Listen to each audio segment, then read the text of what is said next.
Thank you, friends, for being with us for this opening of the fourth annual certification program. It's a pleasure to introduce Al Kaufman to you all as our welcome speaker. He is clearly one of the most respected figures in the product safety community today. He's played pivotal roles in Toys R Us as Vice President of Global Safety and Regulatory Affairs, as well as Safety, Quality Assurance, and Compliance. And then Al was with the Disney organization over a 13-year period, during which he played a leadership role in the theme parks division, as well as the Walt Disney Company in sourcing and technical design. And as if that isn't enough, for the past decade, he's been one of the key leaders in the Toy Association as Senior Vice President of Technical Services. There's a lot of people that know Al and sing his praises. Generally, it's around his unique expertise and knowledge on governmental safety policy at the state, national, and international levels. Closer to home, Al has been a critical leader in the certification field, serving as the chairman of the board of the Consumer Product Safety Certification Services, which sets the policies and procedures for our very own certification program that we are here to kick off today. Al, thank you. All right, thank you, Don. And good morning to everybody. It's great to see you, even if it's only by Zoom. So I'll be the next talking head here. Good morning. Don sort of stolen the thunder from my first paragraph, but I'll go ahead and go through it anyway. I'm Al Kaufman. I'd like to welcome you all to the 2022 Product Safety Certification course. And as Don mentioned, my day job is Senior Vice President, Technical Affairs for the Toy Association. I've been involved in various aspects of product safety and manufacturing and sourcing and quality assurance for more years than I'm going to admit here. I also serve as the chair of the Consumer Product Safety Certification Services Board of Governors. And the responsibility of that board is to make sure that the qualifications of the program are consistent. The exams fairly evaluate achievement. The questions are, as much as we can make them clear and unambiguous. And the certification maintenance requirements are spelled out clearly for those who achieve certification. I'd also like to congratulate the students in the class for taking this step. It's a very significant step, I think, in your professional development. Throughout my career, I've found that one thing that has always benefited me is to stay curious and take any opportunity available to me to gain knowledge and to gain experience. So I applaud you for doing so. I think you'll find this program tough, but definitely worth the time that you put into it. In addition to the knowledge you gain if you qualify for CPSP certification, this will identify you as a limited number of individuals who are, in my estimation, a cut above their peers with regard to product safety knowledge and experience. In addition to the students in this class, there are also monitors who are experienced practitioners. We've got some holders of the CPSP certification. And so in addition to learning from your instructors, I would urge you to, sort of tap their knowledge as well. I think that the mix, I think, is going to work out very, very well. I think the mix of long-term practitioners and future product safety leaders creates an optimum environment for learning here. Speaking of the course instructors, I know many of them personally. I can assure you they're all recognized leaders in various disciplines associated with product safety management.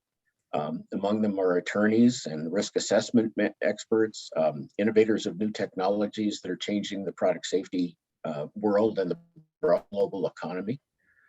Our instructors have backgrounds, very varied backgrounds at test labs, design engineers, human factors experts, product recall specialists, and they've been a critical part of university level product safety management programs for more than a decade. So I think you're in for a very special experience here. We've appreciated the knowledge they've shared with our participants and encourage you to do so as well. Of special note, CPSC staff and commissioners have lent their support and knowledge in helping our participants over the years to better understand the regulatory requirements with which consumer product manufacturers and retailers and importers must comply. So I think this is you're going to find that what you learn in this course is going to be immediately applicable to your day job.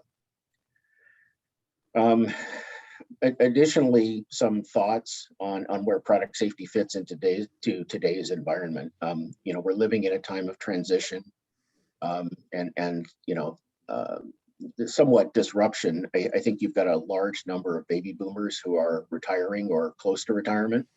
And so I think it's critical. This is something that cuts across all industries. I think it's going to be critical to bring the next generation of product safety leaders into the fold here. And I think this program, the idea is for it to do its part in doing so and bringing people along so that they're prepared to prepared to take the reins. Excuse me.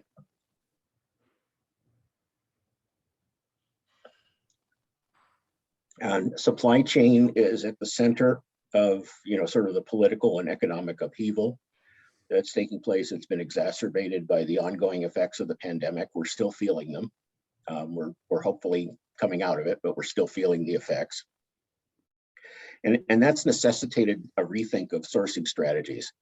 And clearly product safety and quality assurance are part of that rethink. I think as you change sources, as you change materials, as you potentially change designs, it's critical to have the product safety function involved at the very beginning. As they say, you cannot inspect quality or safety into a product. It has to be there, from the design phase. You have to design safety into the product. Means it's an opportune time here to redouble our efforts. We have to, as product safety professionals, our mission is to protect consumers from unreasonable risks posed by potentially hazardous products. And I think this is an ideal time to sort of double down on that effort.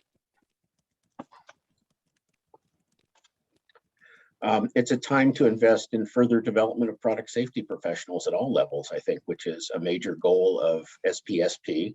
I think most of you are aware of the fact that we hold a series of, I think the webinars are coming monthly at this point. And consumer product safety certification services to make sure that we provide a way for product safety professionals to move ahead in their development as professionals. Those who've already earned their certified product safety professional designations and those who are planning to take the certification course and achieve certification in the future, I think you'll be in the front ranks of product safety going forward. So again, I can't say enough about this program. And during the program, you'll learn about the 5 pillars of knowledge, and they've become more widely recognized in the field over the last few years, and can be expected to continue that growth, I think, in the years ahead. With that, I'm not going to belabor the point, but I'm going to close by, again, I'm welcome you and to congratulate you, the students in the course. I'm certain you'll enjoy it. You'll find it edifying. It does take a lot of work, so we'll warn you up. I see a lot of nodding heads among people who've gone through it. So, I'm certain you'll find it tough, but very worthwhile, the amount of time you put into it. And again, it's I think when you come out the other side, I think you'll be very happy you took this effort. So thank you again, welcome, and I'm going to turn it back over to Don. So. Thanks, Al. Thank you so much for giving us a good start up here. We will now segue over to Steve Epner's initial instruction for the course. You're going to spend about an hour and a half with Steve, and I assure you it's going to be a very interesting hour and a half. Steve has over 40 years of consulting experience. He served as an entrepreneur in residence at Boeing, and founded and manages the St. Louis Innovation Roundtable. Innovation is Steve's middle name. He currently works with the Gateway Venture Mentoring Service, and Steve teaches corporate entrepreneurship in the MBA program at St. Louis University. Steve helps companies discover their own unique answers to the problems they face. He's made available to candidates in the course and program monitors an electronic version of his book, Simplify Everything.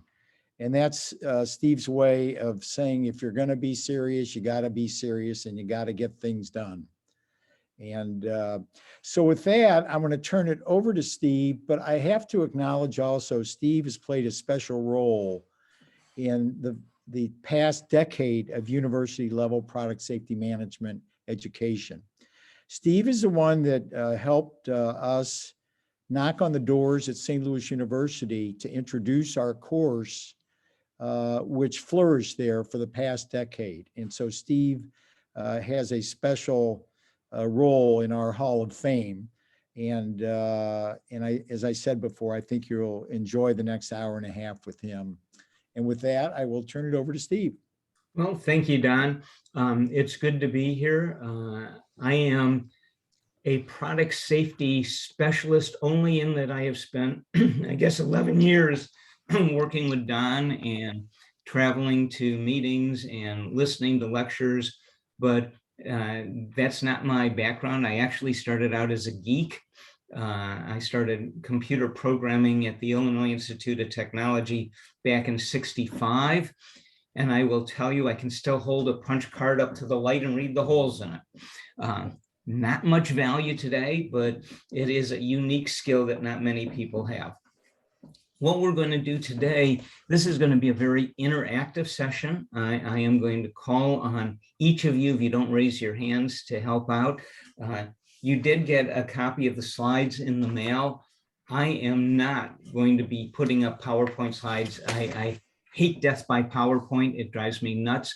I'd rather see each of your faces and be able to interact with you. So you can wave at me or use the button to raise your hand, but please feel free to interact. The course goes much better if you help all along the way. I do want you to ask questions whenever you have one, because what will happen is 2 or 3 people will have the same question, so you might as well get it out. If I do call on you and you're feeling like, no, not now, that's okay. Just say pass, and we won't embarrass anybody, but I do promise I'll probably come back to you. Now, the first thing I like to do is I want to get to know everybody a little bit. So we're going to go around the room, and that'll be in the order in which I see you on the screen. And I just like, we know you're all in product safety, but tell us something unusual or interesting about yourself so we all get a little idea. I'll start by telling you that I'm a member of the IBM, which is the International Brotherhood of Magicians. And I love magic because it forces you to look at things from a different angle. You have to understand how people react, how people listen to words, what they can be seen doing, how their eyes tell you where they're going and what they're thinking about. And so I've always found that magic is really critical in understanding humans and then being able to establish plans and programs that make the most sense to them. So with that, Al, we already heard from you, but why don't you tell us something unusual? What's in your background that nobody else would know? Steve, Al had to leave for a meeting now, so Yeah, he's actually, off the call. I'm still are. here, Don. Sorry, the meeting's at 10:30, so I'm going to hang on for the first few minutes. But yeah, I apologize, Steve, for bailing on them in the middle of your program. But that's why I'm calling on you first. Okay, I have other meetings, but I will rejoin you, the group this afternoon. I was going to say, I think that probably one of the things that people don't know about me is I'm an avid bird watcher, and also love doing the New York Times crossword puzzle. Unfortunately, here in the wilds of East Tennessee, we can only get it on Sunday, but thankfully you can go online and print it off every day, so it works out pretty well. I got to ask you a question. Do you do the Sunday puzzle in ink? I do. Oh my gosh, I am really impressed. I am really impressed. That's a good one. Thanks, Alan. Enjoy your Thank other you. meeting. Thank you. Sarah. I'm assuming I'm the only Sarah. That's a rare treat. Yeah. Usually there's at least 3 or 4 competing Sarahs. So I am the Director of Regulatory Affairs for a relatively small manufacturer of consumer products located in the South. I am actually based out of Oregon. And fun fact about me, I own a teepee. It's not actually like old school teepee. It's made out of very light material. And, when I take a vacation, I am out in the wilds of Oregon camping with my family. And it has this really cool little titanium wood stove inside, which, keeps it about 75, 80 degrees, even in the coldest weather. So there's technology for you. But Wow. did I answer all love of it. your questions? Yeah. Okay, That's great. great. Nice Okay. to meet you. Nice to meet you. Chris, you're next. Great. Hi, guys. I'm Chris Branson, Director of Compliance and Quality with Jewel Baby, a small little juvenile products manufacturer based out of East New Jersey. I'm actually based out in Tucson, Arizona right now. Something fun about me is I have a pretty good need for speed. I'm one of the few members that has driven a car 200 miles per hour legally. And I can tell you it's as fun as it sounds if you're willing to work your way up. Whoa. Can I ask what kind of car you drive? Right now I drive a Mazda 3 hatchback. This was during when I spent several years growing up in Germany as part of exchange programs. And during one of my trips back to visit friends, after I had my license and was old enough to actually rent a real big boy car, I rented a high-end Porsche Carrera GT3 with everything, and I took it out to the Autobahn early and often as possible. And when they say it goes to 203 miles an hour, they are not lying. Wow. Wow. I am impressed. Brooke. I was going to say, welcome to another gearhead. Exactly. I drive an Audi RS5, so. Ooh, I'm jealous. My next car is going to be a Taycan, so. Yeah, unfortunately, I don't get to drive it very much. My wife refuses to ride with me in it. Good problem, Al. Thank you. Brooke. Hi guys, I'm the Dispute Resolution Manager for NEDEC America's Holding Company, and I handle all the claims and litigation in the Americas for our company. And we are a motor manufacturer, so basically anything that spins and moves, we manufacture. In your house, you probably have about 20 NEDEC motors and don't even realize it. A fun fact about me is that I love doing escape games. I download them on my phone, I blow through them, download another one, do it again. That's kind of my escape from the world. I love that. I love that. Sheila, even you're just an observer, but we're going to include you if you don't mind. I do not mind. My name is Sheila Gottschalk. I am one of those folks that Al mentioned earlier. So that's kind of my fun fact, is that I am a recent retiree from Hallmark Cards. I spent 43 years there. And the biggest fun fact about that is I never once worked for cards or supported cards in any way. So I was the product safety manager over all of our 3D. So ornaments, baby products. My former boss used to say soup to nuts, and I would absolutely agree. We've probably done both of those. Yeah. So I'm just dipping my toe into the retirement world, doing a little consulting and enjoying it ever so much. Well, I will tell you, I have flunked retirement 4 times now. And if you're ADD, it's really tough. It's really tough.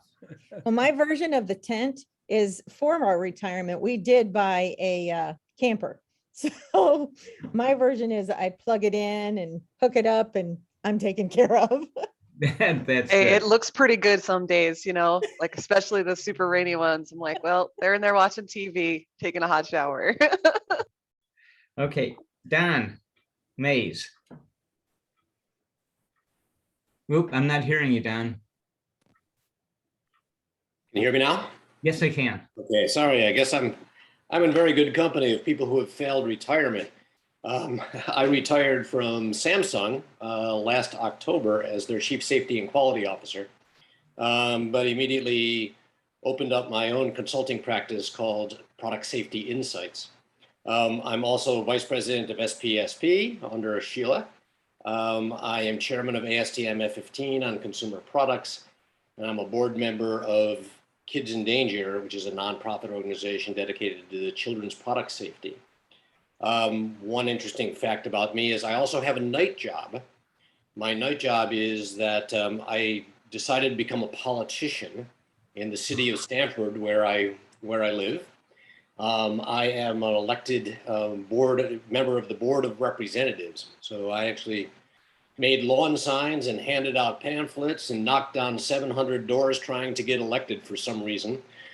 So I could work until the wee hours of the morning on endless Zoom calls. So be careful what you wish for. Okay, well, that is really cool. Later on, I might tell you the one political joke I'm allowed to tell in class, but we'll hold that till later. James. Hi, folks. Jim Choi. I work for 511, Senior Manager of Product Compliance. We are a supplier of tactical apparel and footwear. Main bread and butter is we're a supplier of first responders, meaning law enforcement and firefighters. I've been doing this for a while.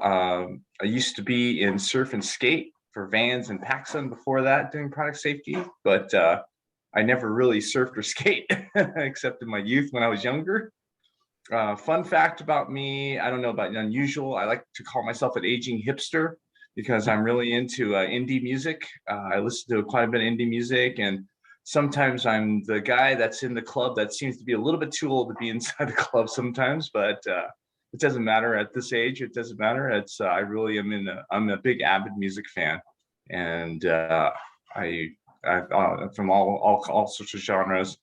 And my son is unusual. He's 5, but he loves classical music. So I took him to a classical music show a couple days ago, and I was really astounded that he held out for almost the entire. He held out much better than me. I'll put it to you that way. And during the whole show. You say that. I remember years ago, a whole group of us, they had Peter, Paul, Mary came through town. Talk about old time music. Yeah. And it was like a religious experience. You had all these boomers who at the time were only in their 40s, but boy, it was like, oh my gosh, you're all swinging with the music and mouthing the words. It was great. So I admire that, Jim. I admire that. Yeah, happy to be here with the group too. Thank you so much. Cool. Aaron, you're next. All right. Hi, everybody. I'm Erin Bradley, and I work for Costco. I'm coming up on my 22nd anniversary with Costco. I am the supervisor of product safety and recalls here, and we have foods recalls thrown in the mix, so that is super fun. I spent all last week dealing with peanut butter, so good times. A couple of fun facts about me. In 2013, I earned my black belt in karate. And so that was about a 3-4 year endeavor as an adult, which was really interesting. And then I also really enjoy music, and my husband and I like digging through antique shops for records. We like looking for all of those records we listened to as kids. With our parents growing up in the 60s and 70s. So it's pretty fun. We can spend 2, 3, 4 hours depending on how big the collection is. So yeah. Well, that's very good. I do still, we got rid of most of the records, but we saved like all the Beatles and the Peter, Paul, Mary and the Mamas and Papas and the things that really seem to meet, but the rest of the vinyl, I'm afraid, is all gone. Okay. Rod, you're one of our other lecturers, but why don't you just say a quick hello? Hi, thanks very much, Steve. Hi, everyone. Nice to see everyone. Yes, I'm Rod Freeman. I'm a product safety attorney at the law firm Cooley. I'm based in London, although I seem to be there any part of the time. Right now, I'm in Minneapolis. But do most of my work from London, where I help companies with international product safety issues. Maybe a couple of fun facts from me. In my spare time, I like to spend my time either road cycling. I used to do road racing and track racing. So I spend a lot of time going fast on a bike. When I'm not doing that, I like to go scuba diving. And it does occur to me that in my spare time, I spend a lot of my time doing things that require a pretty active assessment of risk and balancing of risk and benefit, which I'm pretty sure hones my perspective when talking to my clients about risk management. So I'm going to guess that your bicycle's never gotten up to 200 miles an hour. No. Quite thankfully, yes.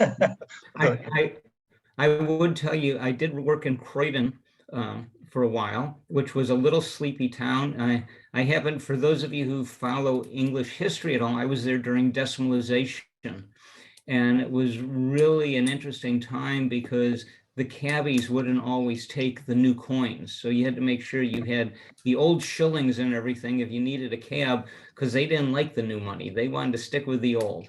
So change sometimes is hard. Yeah, well, the UK just this week announced a consultation on whether to go back to imperial measurements from metric. So sometimes, oh no. Yeah. Oh, no. Yeah. Okay, Jacqueline, if you're there, I can't see your face, but if you're listening and like to say a quick hello, we'd welcome it. Hi, Jacqueline Campbell. I actually am going to be a speaker later in the series. I'm the Voluntary Standards Coordinator for the U.S. Consumer Product Safety Commission. I don't know how interesting this is, but I'm a rock climber, so that's one of my hobbies. So looking forward to seeing you guys a little bit later in the series. Thanks. Thank you. And Rebecca. Hi, everyone. Sorry, I don't have a great setup with my webcam at my desk in the office, so I'm kind of on and off video, but my name is Rebecca Carisco. I am a reliability engineering manager at Hasbro Toys in Pawtucket, Rhode Island. I've been with the company for actually one of the monitor programs. I'm looking forward to hearing from all of the speakers and learning from all of you. A fun fact about me is that I'm an engineer by trade, but I actually have a minor in music performance from Worcester Polytechnic Institute as well.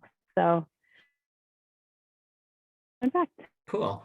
And then Don Moffat, I see you signed in. Boy, it's been a while since we've seen each other because of COVID. How are you? And how about giving everybody a quick fun fact? Sure thing. Great to see you, Steve. I'm Don Moffat. I'm one of the instructors that you'll be hearing from a little bit later on. Fun fact about me, so those that heard me talk about me, I was an avid skydiver in my life. I've been in product safety for 25 years, but I was a skydiver for 19 years. I have over 1,700 skydives. And I will say I have also traveled over 200 miles an hour, but it's been straight down from the sky. So, but yeah, a little fun fact about me. Very good. Thank you very much. Okay, so now Don, just a real quick to Don Kornblad. Jacob isn't here. Is he going to be joining us, or?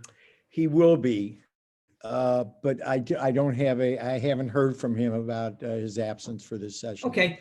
Jacob's he's on vacation this week, so he will be joining us in following sessions. He's out today. He will be able to see us on the videotapes that we're doing for every session, so that those who miss for travel reasons or whatever are able to stay up in touch with the group. So he'll be able to see what we have been doing later on.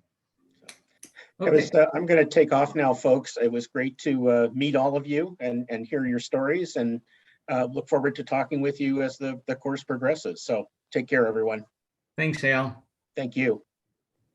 Okay, so to get started, as Don said, I've had quite a varied career, mostly as an entrepreneur. I've had a number of businesses, started not-for-profits.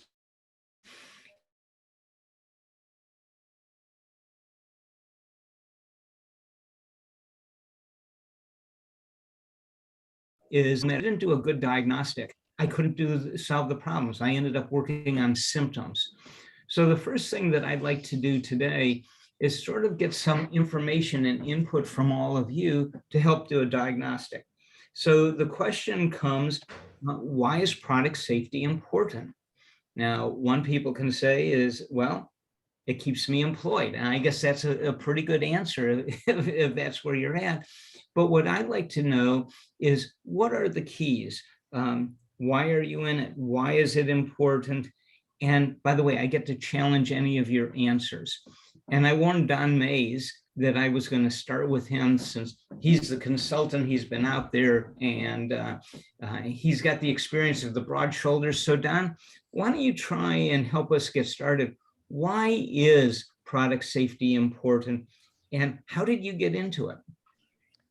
So can you hear me? Yes. Okay, good. I want to make sure this headphone is working. I've been in it for, geez, an awful long time. Quite frankly, I always felt that working in the product safety field is one of the most rewarding fields you can be in. You can't really measure the effectiveness of your job because you never know how many lives you save or injuries that you've prevented. But I always felt that whatever I could do to help prevent injuries and prevent deaths from hazardous products would be something that would be my legacy. And I know that I've worked on a lot of things. I can't say I have any one individual accomplishment, but I have worked with teams of people that have done an awful lot to advance product safety. One of the things that I think I'm most proud of is I worked on the requirement for cars to have backup cameras, so you can see behind you when you back up. There were 50 children that died every year from being backed over by particularly large SUVs where you can't see behind you. I've worked on a lot of juvenile product standards. I moved to get the drop side on cribs banned because they were strangling kids. I moved to get the amount of lead in children's products reduced to reasonable levels. I've testified before Congress and the CPSC multiple times, and it's always made me feel that I'm doing society some good. So that's what's always been driving me, I think, through the majority of my career. So Don, the question that I'm curious about, how did you get into product safety? Since we know you can't get a degree in product safety, so how did you end up in the field? I actually started as a summer job. I worked as a summer intern for a company that made fire protection sprinklers. And I saw about the standards that were involved with making sure that sprinklers would work properly. That gave me not only exposure to product safety, but also to laboratory environments. And shortly afterwards in my career, I went to work for Consumer Reports, where we tested a lot of products. And in a lot of the performance testing that we did, we also happened to find quite a few safety problems with some of the products we evaluated. And so I sort of stuck with that through my career. Very interesting. Very interesting. So Aaron, I'm going to jump to you. The pictures keep jumping around. You're now on the second row instead of the first row. But why do you think product safety is important, and how did you get into the field? So I think product safety is important, especially at Costco, because our members trust us. And I think that's something we hear over and over again, that, oh, just go to Costco. They always have the best stuff. It's going to be safe. It's going to be the best price. It's going to be the best of everything. And so I think that's a big reputation to live up to. And so we definitely need to be on the watch to make sure that we're delivering that, right? And so that people can trust that. They can trust that we're providing, the safest products. And, just also simply from, an altruistic, we want everyone to be safe and, prevention, like Dawn said. So I think that's why it's important. I'm an accidental product safety person. I started life at the call center at Costco and then worked my way through buying and was a buyer trainer.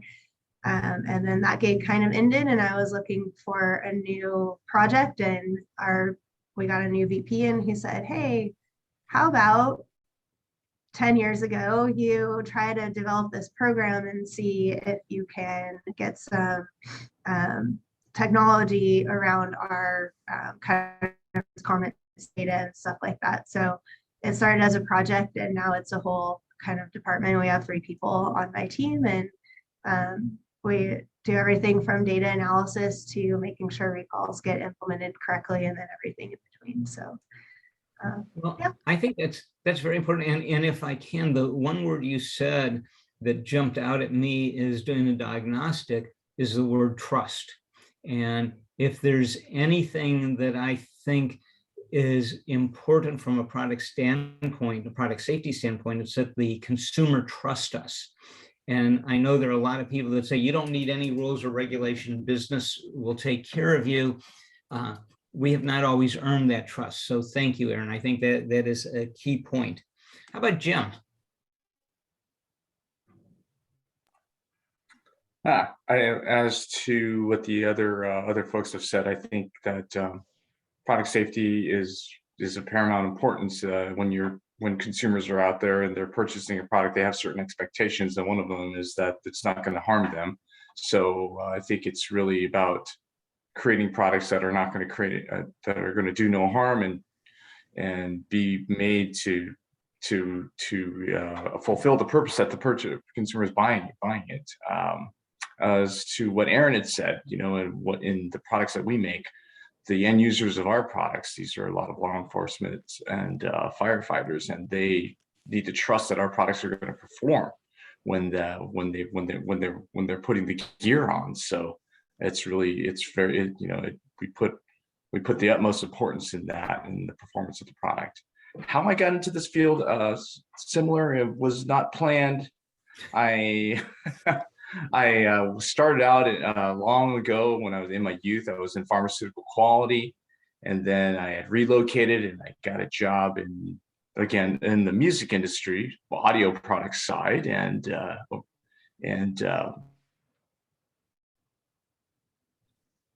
Whoop.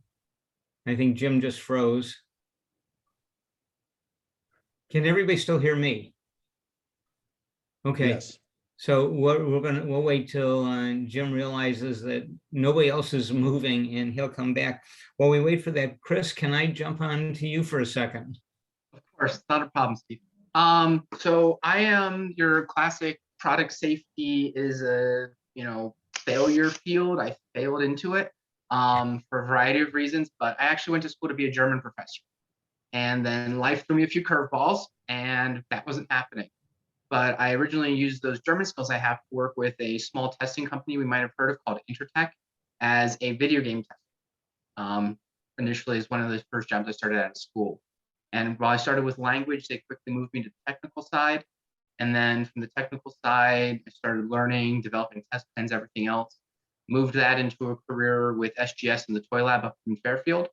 Spent a few years working with Piyush and the team up there. I was actually one of the main guys who helped set up the juvenile products testing equipment and ordered that up there for everyone in the film. So that really that caught the bug for me. And what I loved about it is, essentially my job and my purpose throughout my career is 3 things. No one dies or gets seriously hurt. Consumers have the best quality, and that leads us to having a good customer experience. Because if I do the first 2, the third one comes natural. And I've really found a good fit in certain companies where they have those first 2 prioritized, and that allows us to really work the third engine. Knowing that I have a hand in customers having a really good experience with all the different things they use, and things like necessities from clothing and that too, is just really reassuring. Gives me a good feeling at the end. I'm just so impressed listening to some of these stories, and everybody so far, and I'm sure continuing. Even if you came into it by accident, the amount of personal involvement and caring that I found from product safety professionals is just out of this world. So thank you, Chris. Sarah, can you give us a little background? Why is product safety important, and how did you fall into this? Sure.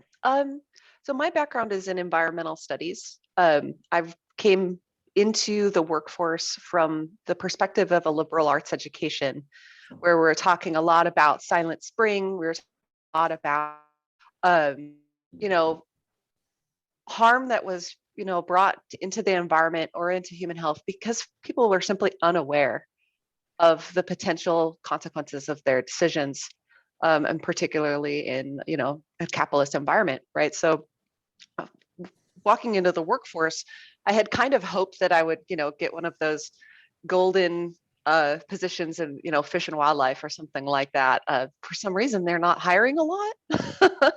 Ergo, that's how I kind of made my way during the recession, actually, into industry. And it's been a really very valuable partnership for me in the last 10 years, working with industrial partners to try and help raise awareness of all of, I mean, an increasing intensity across regulations to protecting human health and the environment, right? Rod is probably familiar with this one, the REACH regulations in Europe, all the activity related to the United Nations transportation of dangerous goods and globally harmonized system of hazard communication, and the work, you know, standardization of practice to try and communicate about particularly chemical hazards.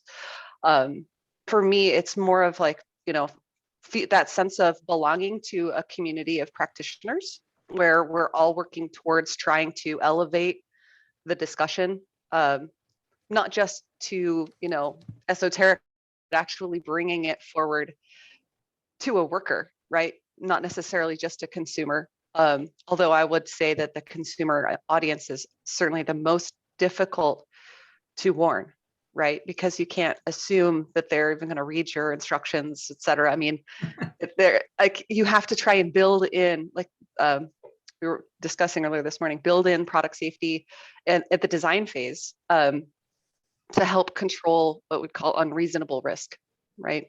So that risk gradient is really what I study on a, you know, 40 hours a week, 50, you know, sometimes 50 hours a week basis. And I don't know that I'll ever master it because it can be in some cases such a slippery slope. So, but that's generally why I'm here and what it is that I do, kind of from an intellectual standpoint, as well as just a philosophical standpoint of making things not necessarily altruistic, right? I'm making it safer for my people too, right? And myself. Yeah. Very good. Very good. So did you come into this as a statistician? How did you fall into this? I do have, I was required to take statistics as part of, you know, my degree program, but math is not my strong suit. But you know, when it comes down to it, what I do is leverage computer algorithms and other sort of software-driven applications to help standardize our outcomes when it comes to, you know, deriving equations and such. But when I'm coming at it from is really just communicating to a broad audience, just, you know, reaching as many people as possible who may be impacted by a hazard posed, you know, naturally by a particularly chemical product or chemical mixture, to ensure that we've done everything we can to communicate, you know, the nature of that hazard, so that they can make their own decisions when it comes to risk reduction measures, right? Very good. Okay, Brooke, so it's tough sometimes being last because you've already heard a lot of good stuff, but give us a why you think that product safety is important and then how you fell into the field. So I kind of came up through the ranks in unconventional manner. I used to work at a law firm and we handled product litigation. And one of the lawyers I used to work with left and went to a motor manufacturer, and he called and said, hey, we need a product safety team. We need to do product recalls. We need to do claims litigation. We come over here and help me manage this. And I said, sure, why not? Let's go for it. So now fast forward 11 years and here I am. But some of the things that I wrote down was that there is a blind trust by consumers that the products that they purchase are inherently safe. And when you think about that, especially as it relates to children, you know, as a mother, I always think when we're looking at risk and whether or not we initiate a product recall, I always say, if your children were exposed to this product right now, would you feel safe letting them do that? And if the answer is no, then we know what the answer is as far as product recall and product safety. Very good. You know, I got to tell you, this is all so interesting. All the different ways you've come into it. I hope each of you find that there are thoughts and ideas here that you can use through the rest of your career, just thinking about what all these other people are doing, because we all have slightly different perspectives. But I am a professor, so I get to give little tests. And we're gonna do a little quiz right here. This is the umbrella case study. And Rod, I'm not ignoring you, but as another instructor, I'm going to let you just be there and lurk, listen, and enjoy. But for the rest of you, I'm going to give you a problem here. And then I'm going to shut up. Don's going to shut up. We're going to sort of let you just have a conversation. We all want to listen into the conversation because we learn so much as we've watched people trying to come up with solutions to problems. So there's a college here in St. Louis. It's called Maryville University, and it's a commuter college. And one of the problems they have is students arrive at college, and all of a sudden they're out in the parking lot. And because it's a commuter college, it's a big parking lot and far away, and it starts raining. And they realize they left the umbrella in the classroom the last time it rained. They took it home because it was raining and never put it back in the car. And they're always getting wet. And the same thing happens at the end of class. You walk out, it had been a nice day, it starts raining, and you got to run to the South 40 and you're going to get soaked. So a group of students decided they were going to put together a club, and they'd buy umbrellas and people would join the club, and you could pick up umbrellas either in the parking lot or around class, use it to keep dry, and then return it. Well, they immediately started thinking, ooh, people are going to take a new umbrella and return an old broken one. Or they're going to take a new umbrella and never return it. Or people who don't belong to the club are going to be taking umbrellas. Your deal in the next 90 seconds, and that's it, in the next 90 seconds, I want to have a good conversation. How do we solve the problem? So why don't you all unmute so you can shout and be part of this. Sarah, you're still muted. Don, you're muted. Brooke, you're still muted. Okay, and why don't I pick on Aaron? I like where you've come from. You're gonna be the leader of the conversation. So make sure everybody has a chance to talk. You've got 90 seconds to come up with a solution. I think this is funny. Being from the Northwest, we don't use umbrellas, so.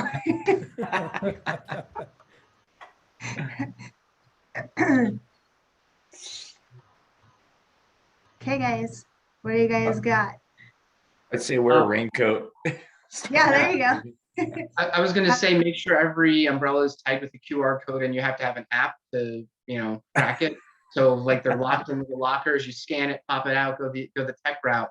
And that way, if you don't return it within X number of days, weeks, months, years, you have to pay for replacement. There you go. Just tie every umbrella by a cable back to its original place so that it's, as long as it gets, it just retracts. I would say you give ponchos because they're cheaper and disposable. Yeah.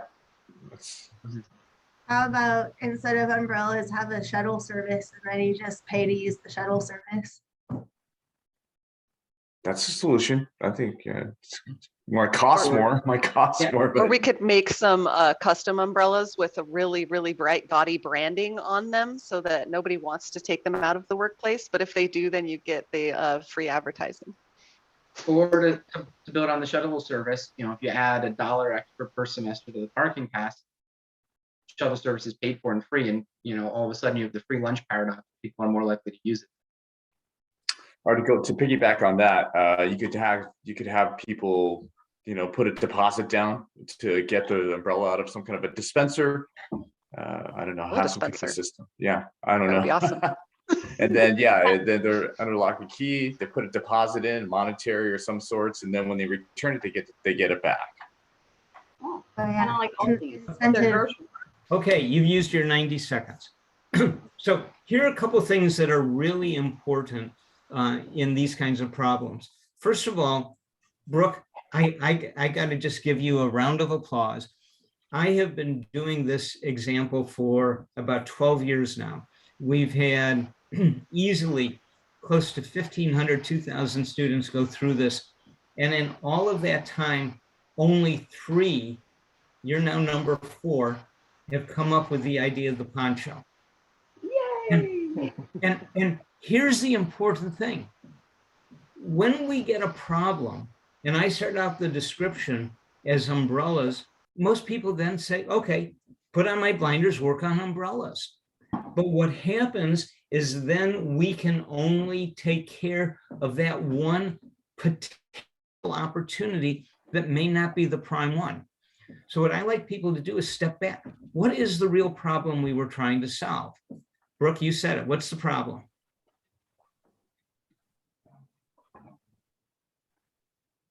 Well, that nobody had anything to cover themselves when it rained. Stay dry. Stay dry. Okay, so if we're willing to step back and say, wait a minute, what is the real problem we're solving here, which is stay dry, then you can come up with different solutions. As long as you're focused on umbrellas, you're stuck. So one of the things that I teach in my class, and like you all did carry with you, is step back from any problem and ask yourself, what is the real underlying problem? How can we reframe the conversation? And as Brooke said, ponchos are recyclable, they're inexpensive. We found that you could get them in little gumballs. They're actually larger than a standard gumball thing that you put into the machine. But we, instead of having to charge people to use $11, $12, $15 umbrellas, we got 5-cent ponchos. You use them, you got to class, you held on to it in case it was still raining when you got out. But we had recycling bins around campus and out in the parking lot. And every time a person put $1 into the machine, we made money. We went from worrying about losing a fortune and needing a big investment to buy umbrellas to having a very little investment in old-fashioned gumball machines. We bought the ponchos and it works. So one of the things that I'm going to suggest is whenever you have a problem, you want to reframe the problem. Now, the other thing that I think is important from this little exercise is whenever you've got a problem that you want to solve and you want people to brainstorm, don't make it an all-day meeting. Don't make it a 2-hour meeting. Most of the work happens at the very beginning or the very end. So I found that in most situations, if I say, hey, we've got a real problem here, we've got 15 minutes to brainstorm answers, your brain is going to work better than if you say we got 3 hours. In 3 hours, you're going to have a lot of conversation, and it's in the last 15 minutes you're going to come up with the great ideas anyway. So don't waste 2 hours and 45 minutes. Go right to those last 15 minutes, get your group together and have them focus. Now, you notice there was quiet at the beginning. And that's why I asked Erin if she would be the facilitator. And we're going to talk about a facilitator's role more later, but the facilitator has to start bringing things out. Once people start talking, they're willing to continue to talk. And one of the things I've learned is, among all others, is that I don't know very much. And if I let other people talk and put more information into the funnel at the top, we got a better chance of finding the best answers, because there are a lot of people out there that know a whole lot more than I do. And the only other thing I would add is when you're doing one of these, make sure you pick somebody as the scribe, because especially when you get to my age, you can't remember anything. Now, Don is recording this one, so we can go back to the recording and listen. But normally, you need to take notes during the meeting, and it's really hard when you get excited and want to participate in the meeting to be the note taker.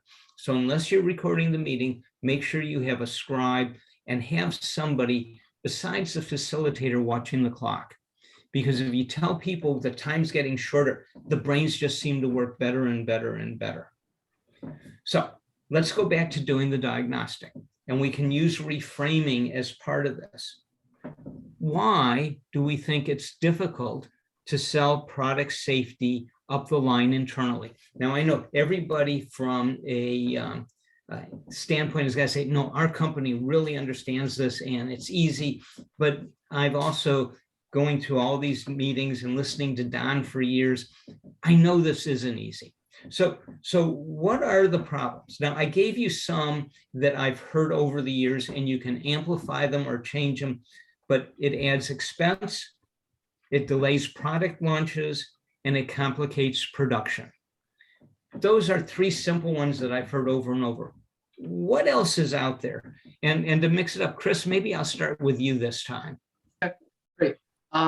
I've run into a lot of different roadblocks working in a bunch of different industries, and a lot of them come down to, your classic, I know from your book, Steve, we've never done it this way. Well, why should we change? And that really comes into it. Well, there's new regulations. Well, things have changed. Well, we're adding a new process. We're using a new factory. There's all reasons for change. But ultimately, it's a lot of people I found that stick with that old mindset, and they don't realize that sometimes you have to shift your mindset, because doing that allows you a lot more flexibility. And in certain cases, it becomes, the more forward you move the investment, that gives you a selling point. But they don't want to see that investment until it becomes a chicken and an egg problem. What comes first? Oh, I can save you $100,000 a year, but in order to do that, I need a $10,000 investment. And they don't want to give you the 10 grand for that $90,000 in savings until you can prove it works. But you can't prove it works with that savings until you have it. And you can't make the changes that would do that and implement the processes, and then it just becomes a whole circle. And this is why I, don't have any hair. That's why my hair turned gray. Jim, how about from your standpoint, what makes it hard to sell this up the line? I think a lot of it has to do with when you have cross-functional teams. It doesn't come to mind, and I think it's really sometimes it's not a part of the product safety, is not a part of the culture as far as the design and development process of products. Sometimes product safety is the last thing that comes to mind if it does come up. So I think it's from my standpoint and my experience, it's been about incorporating that mindset into the corporate culture in the development process. That's one of the key challenges that I've consistently come across, besides cost, time, and the challenges of material changes, the testing, and all that other good stuff as well too. So I'm going to give you one. I'm going to come back to you because I love that, changing the culture. And after we get everybody else's input, I'm going to ask you, how do you change culture? So you can be thinking about that in the background. Aaron, I'm going to get you next. So I think particularly in my case, I work with the buying staff really closely, and they're tasked with a lot of things, especially now with logistics and shifting containers and doing all that stuff. It's something that's sort of invisible, I guess, that they don't necessarily need to or feel like they need to look at. And I think also I'm going to use the word trust again. They trust their suppliers to be providing, but I think they really need to do trust but verify, which, we have a lot of programs set up that does that. But I just think it's difficult to get it to be top of mind when there are so many other pressures, when they're selecting the products 2 years out, and so many regulations to deal with and different products that they might be buying. So it's just a challenge to, as Jim said, keep it top of mind and keep it simple, because I think product safety seems complex to some people, and it can be if you get into the minutia. So that's my challenge, is to keep it simple for them while helping give them tools, to kind of keep it top of mind and be a resource. So I love that. I love that. Brooke. So I think one of the biggest challenges is designated budgets, but most definitely designated resources. Okay, so that we don't have the resources assigned. You're always fighting for them. Right. And you you gather people from various like procurement or logistics, you do supply chain, you have one or two heads from all the various business units, but that person also has a 9 to 5, and trying to incorporate the product safety side of it is very hard, especially if that's not really your passion. And it's more like, hey, you're going to do this, tag you're it. I love that. I love the mental picture you just drew. Sarah, why do we have trouble selling it up the line? What are the roadblocks? I think kind of thinking about this from a root cause analysis point of view, that the primary roadblock is top management support. Without the support from top management and a real, not just policy level commitment, but like heart engagement, you're not going to see top down hierarchical, not only time set aside organizationally, resources dedicated, supply chain, like we're willing to pay more for the value that is added by product safety, et cetera, right? And it kind of cascades from there. But even, one of the contributing factors to that is really how do we engage top management in making it something simple, like, Don, you mentioned, I participated in litigation to reduce the amount of lead in children's products. And that seems so obvious to us all because we all have a general fundamental understanding of why that's of value. And it can get pretty esoteric pretty fast, trying to say, well, we should eliminate this hazardous chemical because it's an endocrine disruptor. Well, what does that mean? Why is that important? And why should I spend $1 million to eliminate it when I don't even know what it is or why it's creating harm, let alone getting everybody else in the whole, chain of cars going in the same direction on the railroad, right? So that is a problem. So Don Mays, and Don, I'm not going to ignore you, Don Kornblatt, but you've been through the class before. So Yeah. So Don, given your experience and what you just heard, can you summarize that for us? Are we missing anything? Are those all the key points? I think there's one key point that's missing, and that is that a lot of times companies take on a culture of safety after, excuse the expression, after the feces hits the fan. And quite frankly, I was hired by Samsung after their very big recall of the Samsung Galaxy Note 7 phone. If you remember, you couldn't get on an airplane without hearing about, the problems with that phone and how you can't carry that phone onto the airplane. And very shortly afterwards, there was a big recall on Samsung wash machines. And so it became of extremely high importance to the company that they had to have somebody to lead their product safety effort. So that's why I was hired.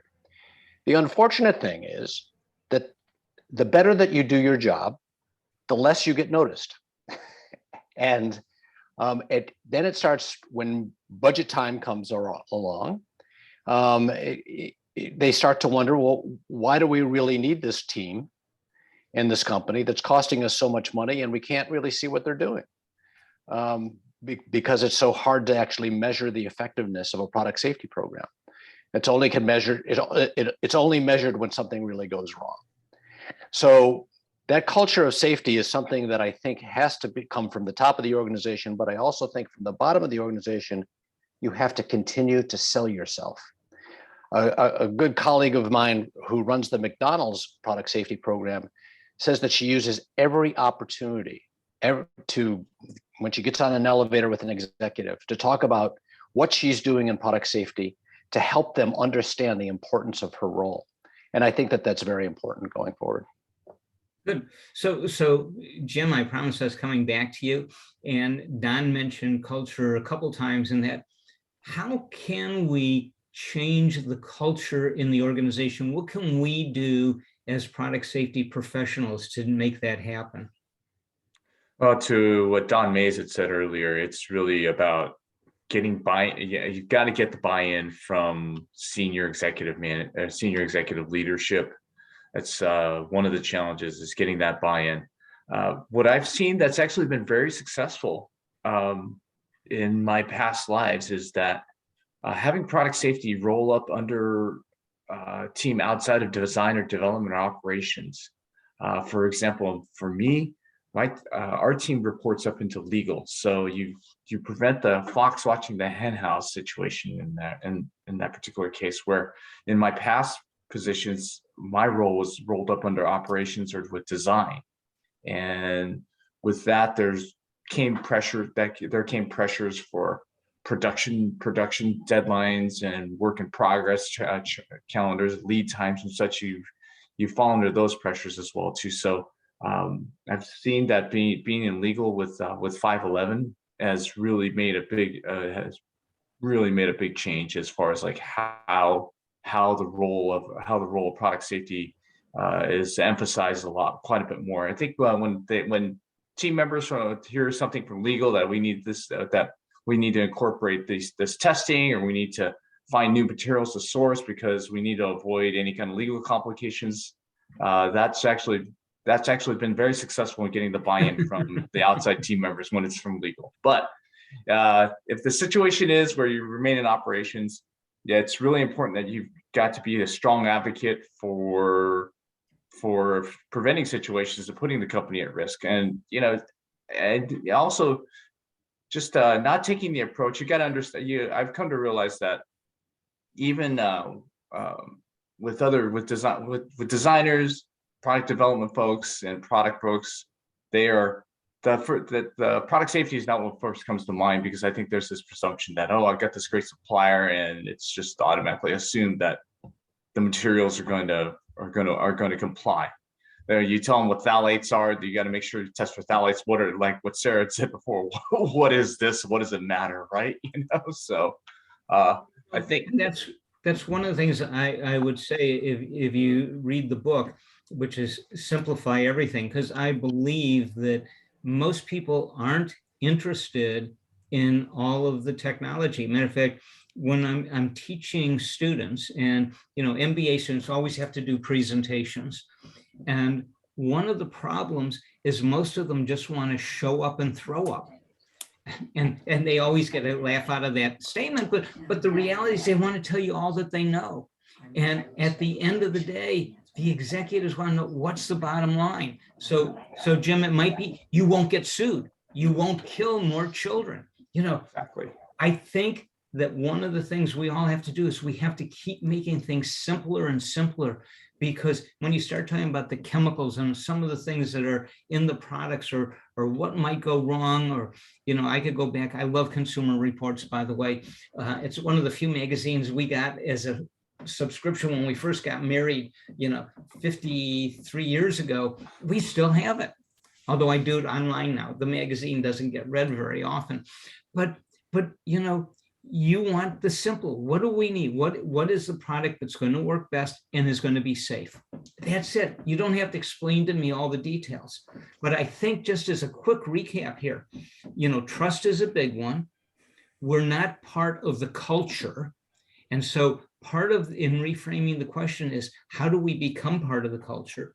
We're not top of mind. We don't have top management support. We don't get the resources, and everybody waits until there's a problem. I think that you guys have just summed up the issue perfectly.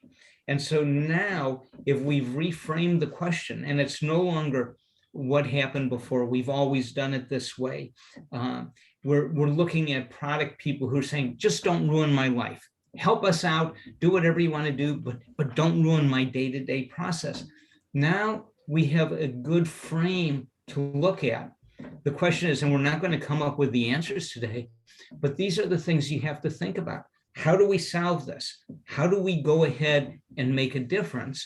And one of the things that we learned from Toyota years ago is a process that is now usually called the 5 whys. When you have a problem, you ask why at least 5 times to drill down and find out what the root cause is. So if we would say, and Jim, I'm going to pick on culture because I think that was such a good focus. If we pick on culture, my question to you, the first one is why? Why is this not part of the culture? And the first answer might be, well, we've never had a problem before. Does that sound like something you might have heard? Okay. Absolutely. So then if I asked you, well, why have you not had a problem before? And they're going, because we've always done it this way, and and we've got, right? And we've never had a problem with the supplier. They're a trusted supplier. They make great stuff. I've got this guy, he's got great stuff. And, but it goes to like, well, I asked like, okay, so, the thing is like, well, like all of us have said before that, we're never a thought until, as what Don says, is when things hit the fan, right? And then that's when this comes to mind, right? And I've always said, it might be because you're invisible if you're doing a good job. Exactly. I thought that was a great comment, because you say, well, why isn't this top of mind? Well, we don't have to. We haven't had a problem. Why haven't you had a problem?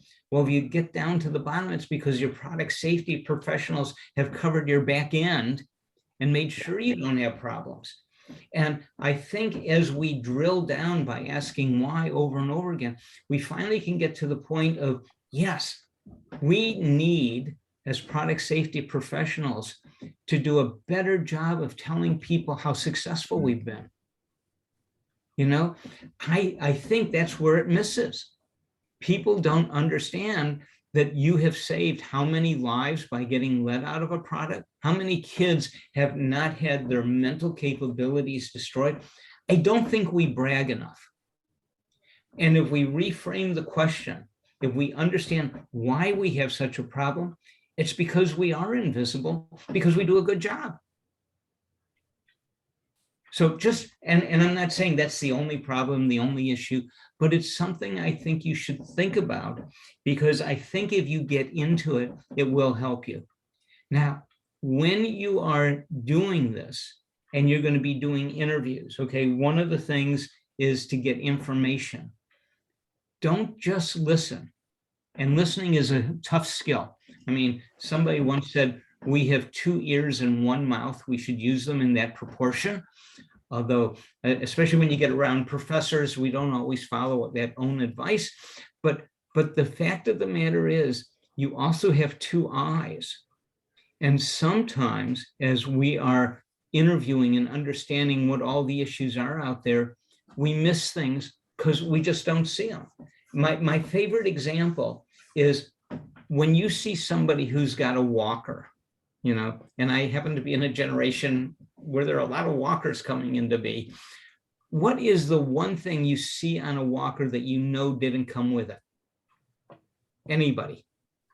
Tennis balls. Tennis balls. Okay. Now, if you ask somebody, how do you like your walker? They're going to, just talk about the walker maybe. But if you observe something that doesn't make sense, say, well, why do you have a tennis ball on there? Because some product safety professional somewhere didn't understand that going from a hard surface to a carpet, you sometimes the walker will catch and people can fall. Okay. By observing, we know that there is a problem there. This is another case where we can use the 5 whys, and not only can we solve the problems about why upper management doesn't pay more attention to us, but we can also help solve the problems of why people are getting injured or having trouble with our products. Now, Chris, you unmuted, so I'm going to assume that means you've got a comment. Exactly. I see one of the things I found really effective is, I get a lot of feedback against the 5 whys because, well, it's just asking why. I should just ask it once and that should be enough. So one of the things I found to kind of take to the next step, and instead of using this reactive tool and kind of making it more of a proactive tool, is adding in different methods, like the 6 M's, Fishbone, and all of those other tools that Toyota also adds in there too. Just because when you get that pushback, when you get that feedback, they're like, we don't need to ask why 5 times. We can ask once or twice. And that defeats the purpose of it. You can say, okay, well then here's other things you can do to work with that and really understand it a little bit more. Because essentially they're working with on a similar basis to just try and gather it up. And with the 6 M's, you're looking at the machinery, Mother Nature, all those other things that people don't necessarily think. They're like, oh, well, the car crash. Well, what was wrong with the machine? What was wrong with the weather? Things like that. And they don't realize that, oh, the sun was just right there, blinding the person in their eye. Oh, their brakes have, a millimeter of wear left, so they didn't work as well.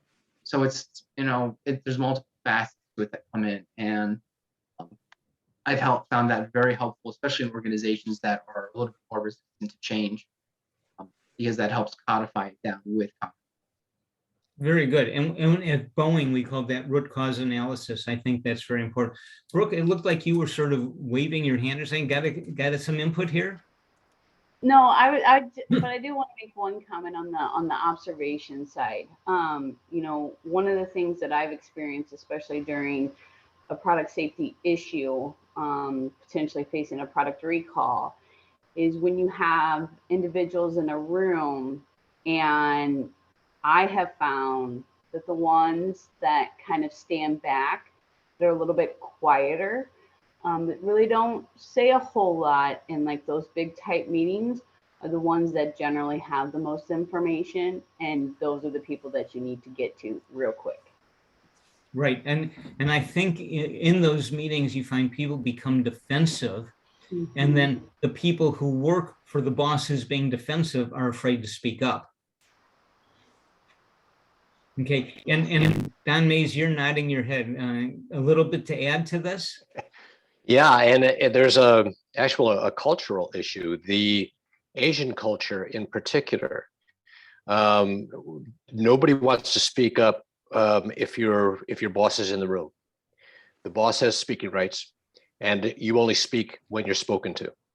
And I think that can be a bit dangerous, because as Brooke said, some of the people in the room are the ones that have the firsthand knowledge of the issues and have the most detailed knowledge.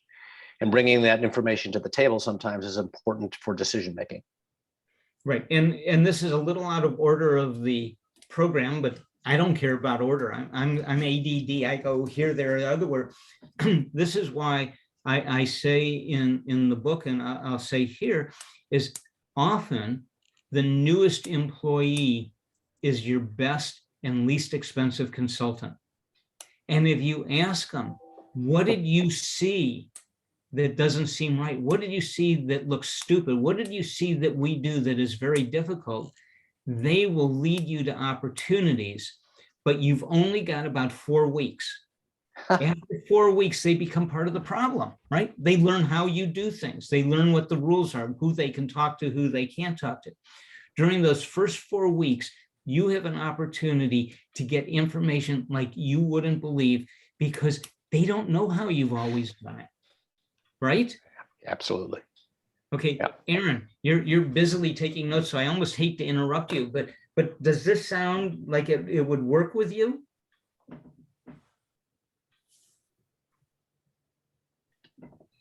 Do you mean the interview process? The interview process, and going in and getting people at the lower levels who maybe have information that they're afraid to put out.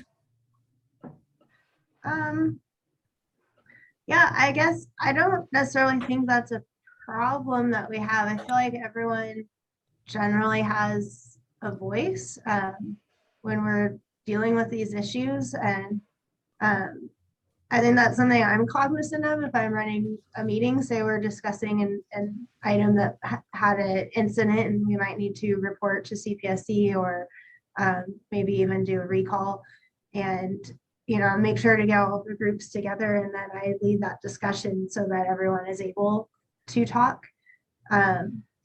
So I don't know. I have to see with different eyes, maybe, because I've never noticed that that's a problem. But I think Costco is the biggest, smallest company, and so we just have a really open framework, and I think everybody is just used to that and being able to bring what they have to the table. So but I'm going to keep an eye out for it just to make sure that it's not happening, because I definitely want everyone to be able to have a voice. So. Well, and I'd say you're very lucky to have that kind of culture and organizational structure so that people feel like they can talk. Sarah, you've been a little quiet, so I'm going to come back and put you on the spot.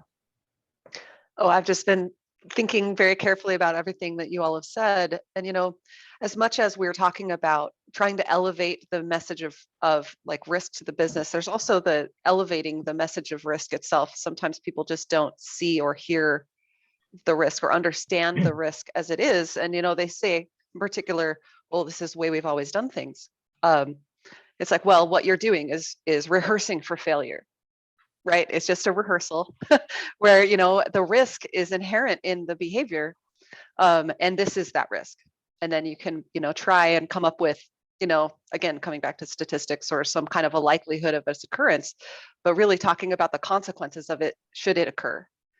And I think that is actually, it depends if I get a new person coming in. We actually just did an exit interview for a staff member of our regulatory affairs department.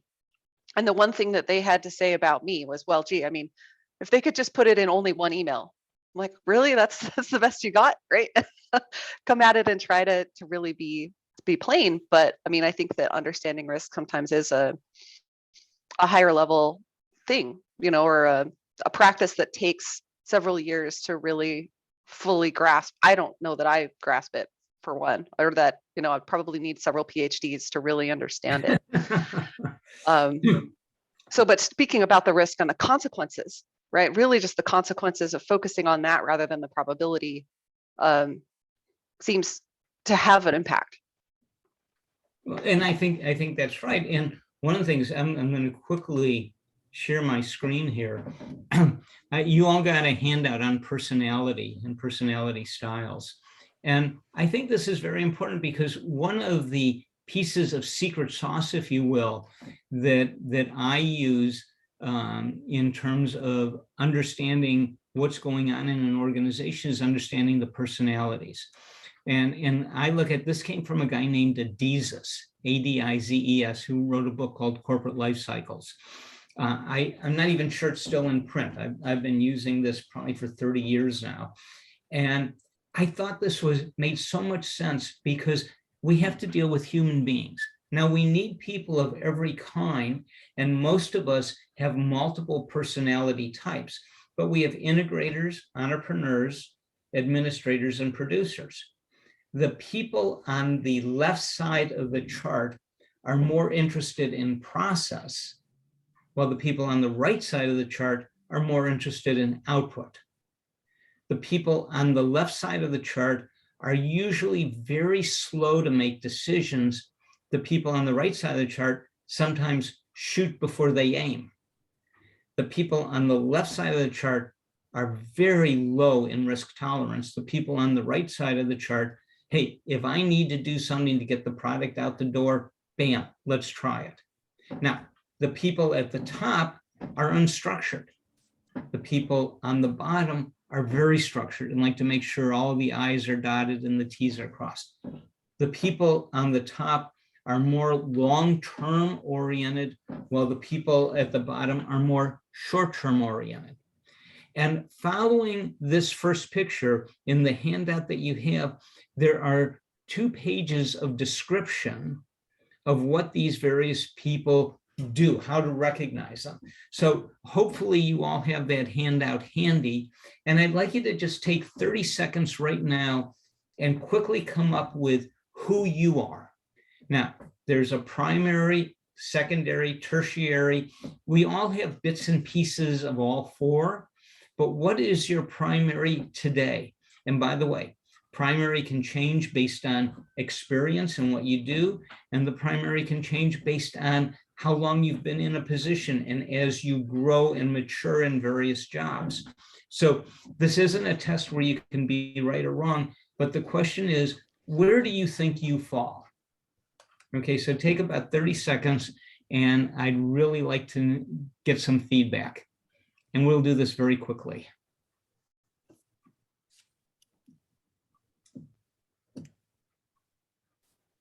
Could you put that back up on the screen, please?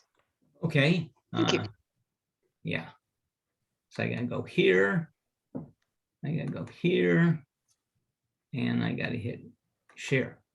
Do you have the handout? No.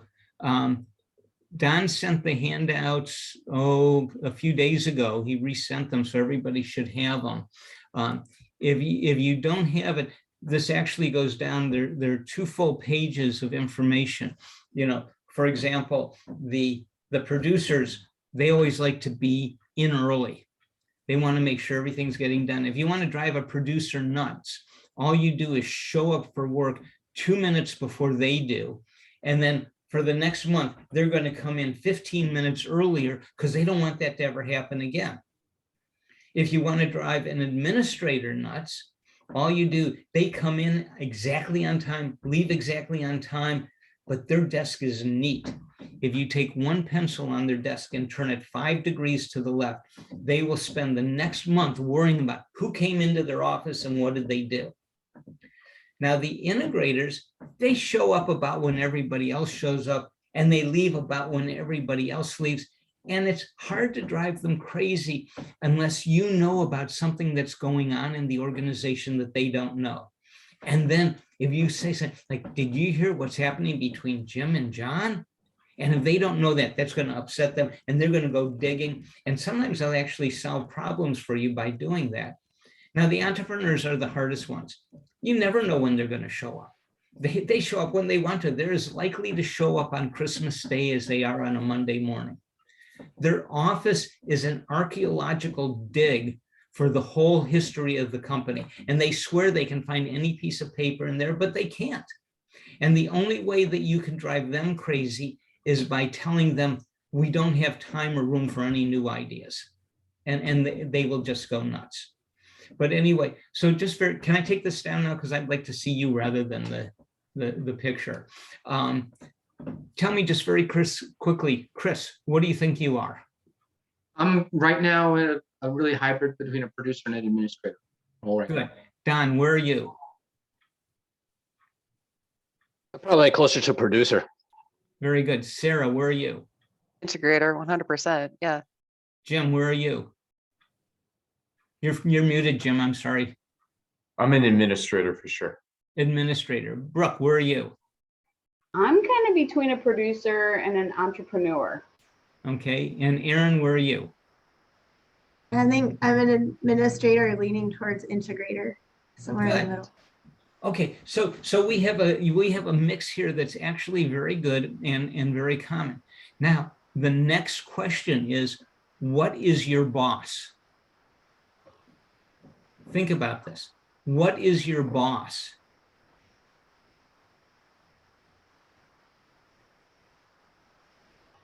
So, Chris, who do you work for?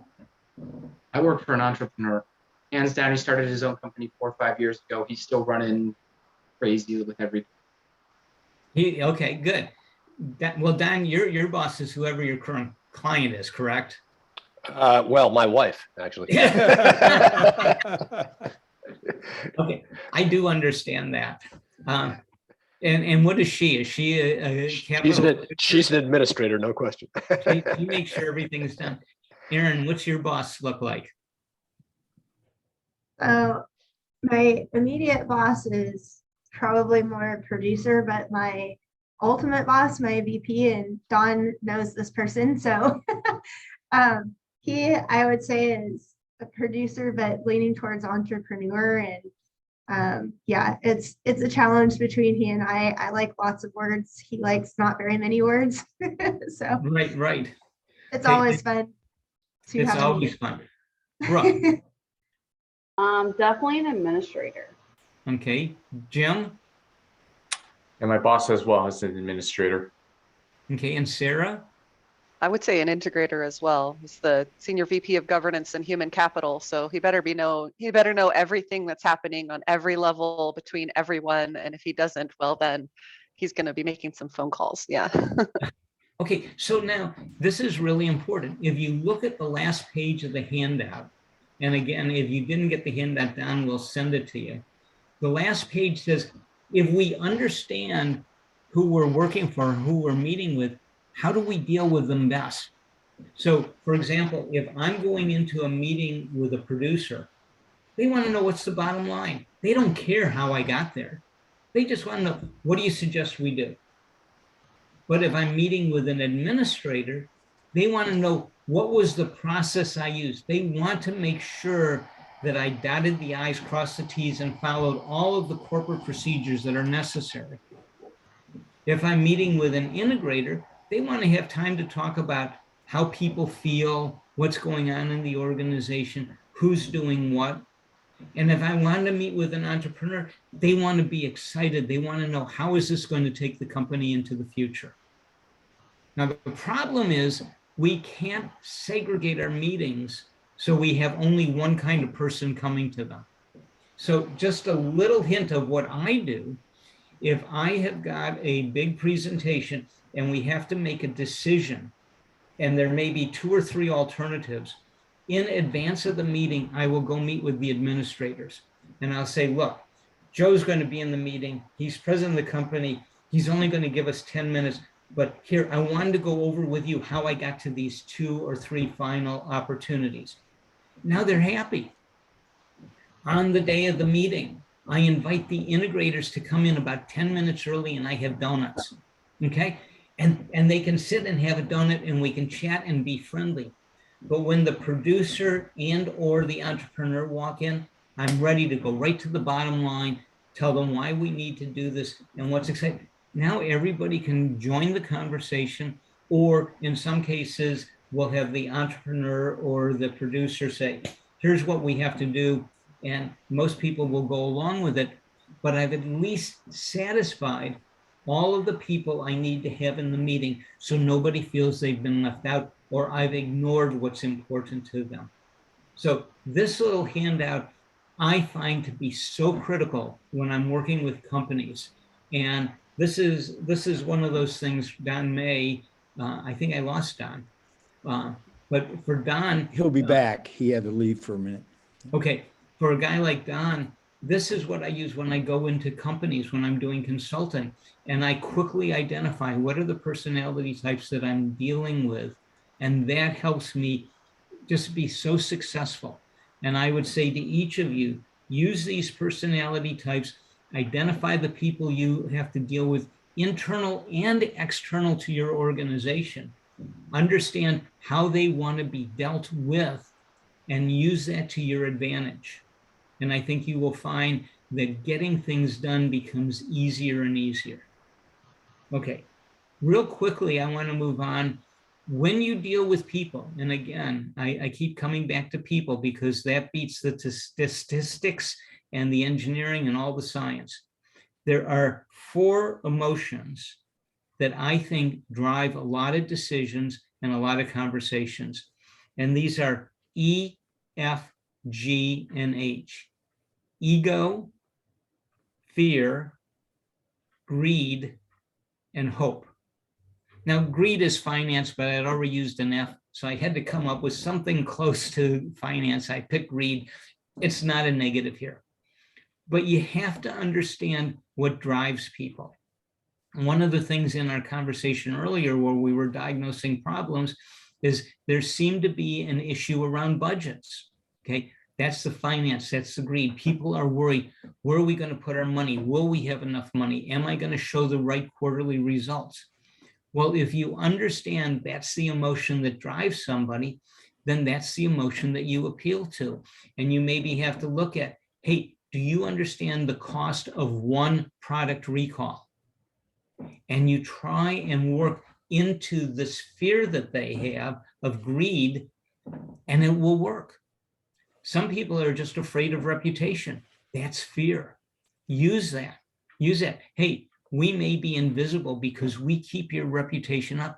If you don't provide us with the right resources, we're not going to be able to do this. And you should be afraid that your reputation is going to go down the hole. And then finally, there's always hope. Hope works great in the not-for-profits, but I heard a lot of you talk about your hope for the future and your hope to protect people. And I think that's something that will drive a lot of you. And sometimes you can use that to help drive the people above you. Does that make sense? We all still awake? Okay. Now, and I'm going fast here because we're down to about 10 minutes. And I usually get about 2 weeks to, teach this to students. I get 10 to 13 days over a 13-week period. Okay, next thing, innovation. I sent you a little questionnaire on the innovation quotient. Now, this is saying just for yourself. I believe that product safety taking a primary role in a company is very innovative. And companies that aren't high on the innovation quotient, I think, are going to have more trouble approving and utilizing all of the resources you can bring to them than the average. So I would just say, use this as a guideline. If you feel like your company did well, you've got a high score on the innovation quotient, great. If you've got a low score, there are things that you need to work on, and you need to get people to understand better why this is the innovation that they need. And by the way, I will say this, I love talking about this stuff. So we only have an hour and 15 minutes. I got an hour and a half because the introduction was a little short, but feel free to call me outside the class. I love to talk about this. And all you got to do, send me an email and say, hey, this is product safety. Can I set up some time to have a conversation? I am very happy to have this on a continuing basis ongoing forward. Okay, the next thing that I think is important is this whole idea of, are you in a growing company or an aging company? And you should all have in front of you a chart that has growing and aging on it. And I think this is another one that you can look at, and it will tell you important things about the organization. So for example, do you all have the growing aging in front of you? Perfect. Okay, so when you look at this and you think about it, and this is also from Adizes, his corporate life cycles, think about your organization and just doing a very quick look at the difference between a growing and an aging company. Where is your organization? Okay, so Aaron, can I pick on you first, please? Sure. So I think outsiders would probably say, just because Costco's been around for 30 years, we're aging, but I think I view us as growing. We're constantly opening new warehouses, looking for new ideas and how to, better our business, make things more, I guess, easy. Help things flow better through our system, so all towards making that end goal of making sure we're offering the best price to our members. So I would say that we're in the growing phase. So so you would say that everything is allowed unless expressly forgiven, as opposed to everything is not allowed unless you got specific permission. So you have the ability to go outside the lines if you want. Yep. Perfect. Perfect. Brooke, where do you think your organization is? We're definitely growing. And it's almost frightening at times. Okay, I like that. Frightening is exciting because things are happening. Jim, it's where are you? But it keeps you up at night. Yeah. We are definitely growing. We are about innovation at 511. We're constantly trying to find new ways to try to, new compliance strategies. PFAS, I'm sure that's in the front burner of a lot of folks here right now. And we are definitely trying to find a new alternative here at this point right now. So we're definitely growing. Fantastic. Chris? Jewel Baby is definitely growing. We're 4 or 5 year old company, and basically I was hired 3 months ago to build a compliance program from scratch. And the only question they've ever had for me is, why are scratches an issue? Everything else is expressly allowed. Like, scratches on plastic are bad, especially when it makes the toilet seats look used. So yeah, there's a lot of stuff like that. Cool. And Sarah? Yeah, even though our business, we've been in business for 70 years. This is our 70th anniversary. We are and continually growing. Again, I'd echo Brooke's comments that it can be frightening at times because, the pace of growth often exceeds I tell my kids, go slow enough to stay safe. And I tell my kids and my executives the same message, right? Go slow enough to stay safe, make sure that we're making good decisions for new acquisitions, because you don't want to walk into that pitfall before you can fully understand exactly how deep that pit is and what's inside. As well as new product acquisitions, the same thing. There are times when it's just not worth going that direction. But we also gain a lot of strength from our cowboy mentality. When people are out there, they can innovate, they have the freedom to take initiative. But especially from our EHS perspective, we're really trying to moderate that with a little bit of structure in decision making, so that we can keep our employees safe too, right? So we have to strike a balance. Absolutely, we all do. And talking about balance, I'm going to go through the next couple pieces very quickly because I want to have just an extra moment at the end to do probably the most important thing. But you all have to have meetings. And sometimes it's presentation of results. Sometimes it's to get input. I sent you a chart on how to set up a room. If you use the U-shaped setup, the two back corners are the weakest seats. And that's where I always put the people who are most likely to try and take over the meeting. Because it is so easy to walk into the middle of the U, say something to them, walk back to the flip charts, you've pulled all the attention away from them. So that you can actually take the people who might hijack your meeting and reduce their power to do that. Now, if you can, and depending on how well you know them, set up a signal in advance. So if you go like this, that means stop, wait till I call on you. I don't want you keeping other people from saying things because you're going to overrule everybody else's desire to talk. The two seats at the very front are the strongest positions. So that's where you put the people who would be most afraid to talk. All you have to do is go over and stand near them, everybody's attention on them. They have the ability to say things that are going to be very important to everybody else. So I always assign seating in advance. I have placards with people's names on it, and they say, well, we know each other. I said, yeah, but I'm the outsider. I don't. Oh, okay, I get it. And I place these around the table because I've done my personality analysis, and I take and I put people where they will give me the greatest opportunity to be successful. Okay, last couple of things on meetings. Always have a defined purpose. If you go into a meeting without, hey, this is to make a decision, this is to think of ideas, this is just for me to present things to you, the meetings drag and they don't get a lot of stuff done. I always try to start early because in the morning people are more available. If I can do the first meeting of the day, I have the best chance of getting executives. And I usually start at an odd time. So I'll call a meeting for 9:03 because otherwise everybody thinks they can be late to a meeting. Well, they get pretty used to, first of all, I said 9:03, that causes all kinds of cognitive dissonance. And they say, well, I better show up on time. I don't get this. And then I got a reputation. I watch the kids in class call it Apple time. I watch on my phone, and at 9:03, I start the meeting. And it only takes once or twice, and you don't back up when people come in late. Everybody knows your meetings will start on time.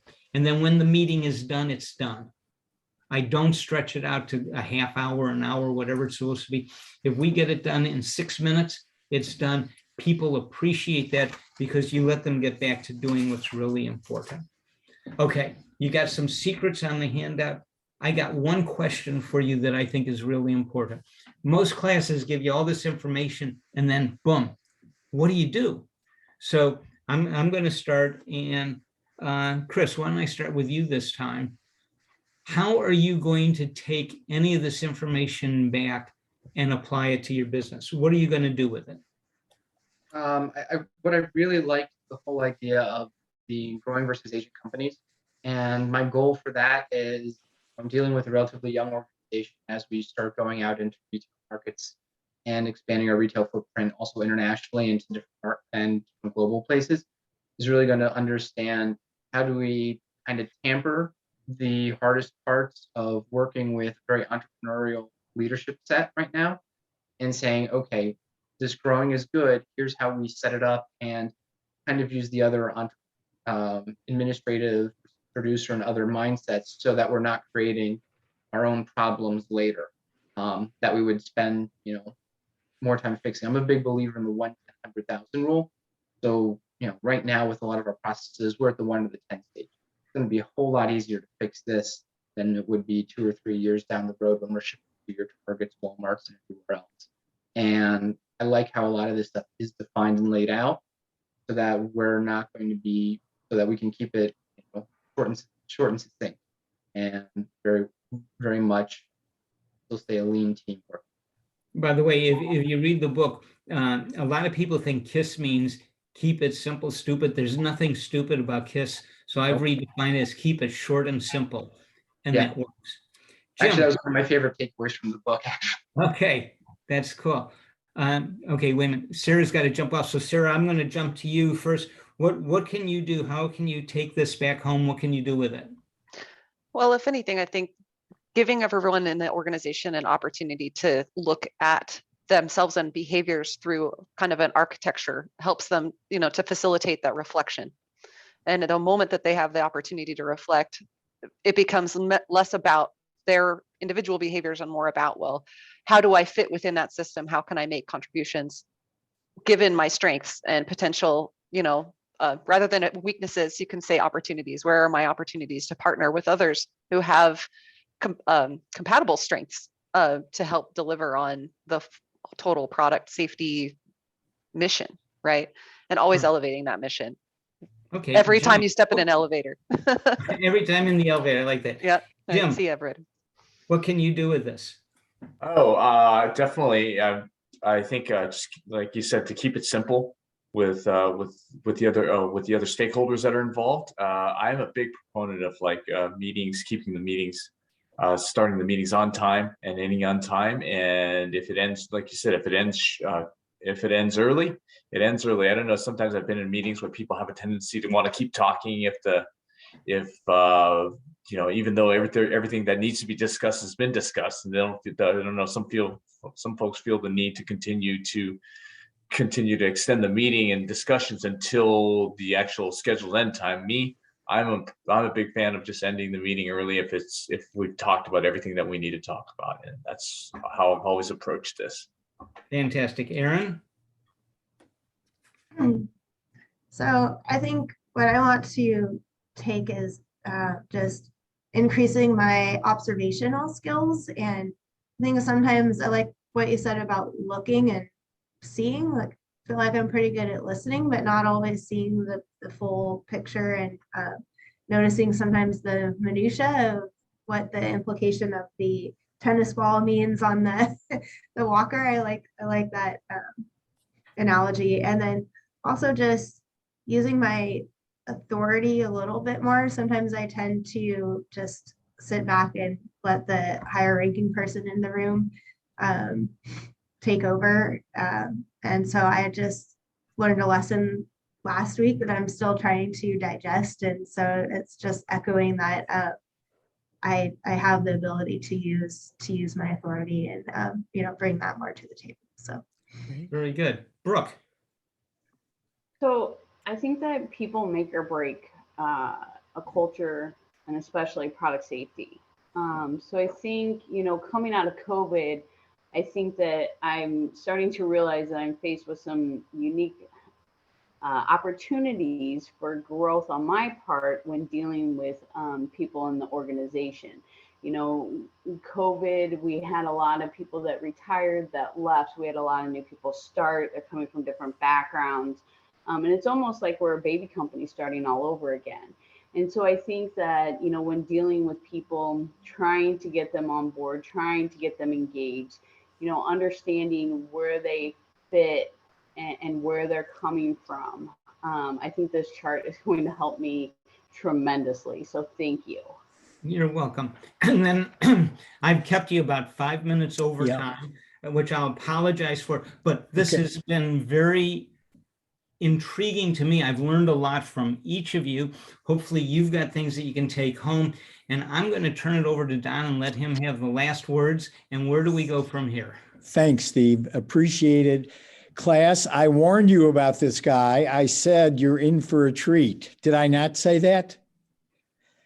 And I think you were, Steve. Thank you so much. We're on a short timetable now.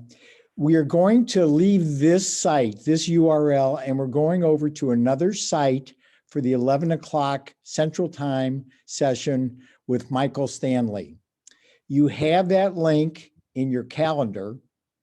If somebody doesn't have that link in the calendar, shoot me an email and I will send the link to you, but it ends in 3317. That's the ending 4 digits of the calendar that you should, of the URL that you ought to be in. And thank you again, Steve. It's been a terrific session. I know I've learned, as everybody else has. And let's leave now and then meet each other again at about 11 o'clock at the new URL. Thank you so much. Thank you. Have a great one. Thank you.